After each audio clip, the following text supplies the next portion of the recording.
In a bid to combat the rising issue of excessive salt consumption in Nigeria, civil society groups are urging the federal government to take proactive measures by formulating and enforcing healthy food policies, setting mandatory salt limits in line with global best practices.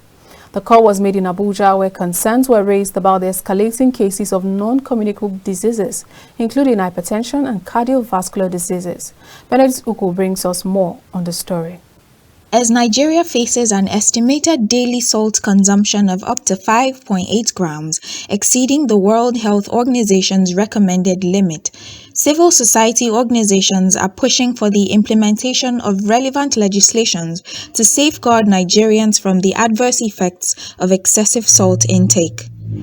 The Executive Director, Corporate Accountability and Public Participation Africa, CAPA, highlighting the concerning rise in non-communicable diseases such as hypertension and cardiovascular diseases in the country, emphasized the need for competent agencies to regulate large food industries, small and medium enterprises, and street food vendors to ensure compliance with salt limits and global standards. There is hardly any family in Nigeria today that will not have at least one person that has a case of high blood pressure or hypertension. And one of the biggest culprits has been the high intake of sodium, or you can call it salt. The syntax had worked in several countries that are facing non-communicable diseases problem.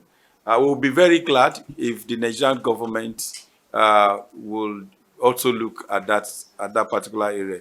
But what is most important as at now is to even create the awareness which we are doing, and number two, to set the salt targets so that for us within that's going to be like an easy win where we have regulation that ensure that processed food does not contain salts that are way higher than the recommended levels. The technical advisor of the Network for Health Equity and Development, Jerome Mafeni, advocated for voluntary industry commitment and encouraged manufacturers to reduce salt content voluntarily. We want government to also ensure that these commercial producers of food are mandated. This is where we're asking for mandates, mandatory. That they are mandated to put labels on their products to indicate whether those products have high salt content or low salt content, so that people know what they are consuming and know the dangers that they are exposing themselves to by consuming foods with very high salt content. And of course, government has a responsibility once these policies, regulations, and targets have been set for industry and food producers to monitor compliance and ensure that those who are not complying are subjected to relevant penalties, the kinds of penalties that will make them not to repeat such behavior. Assistant Project Manager, Sodium Study Group, Uni Abuja, Vanessa Alfa, urged the Nigerian government, particularly the Federal Ministry of Health and Social Welfare and NAFDAC, to develop and enforce regulations mandating the reduction of salt content in commercially produced foods.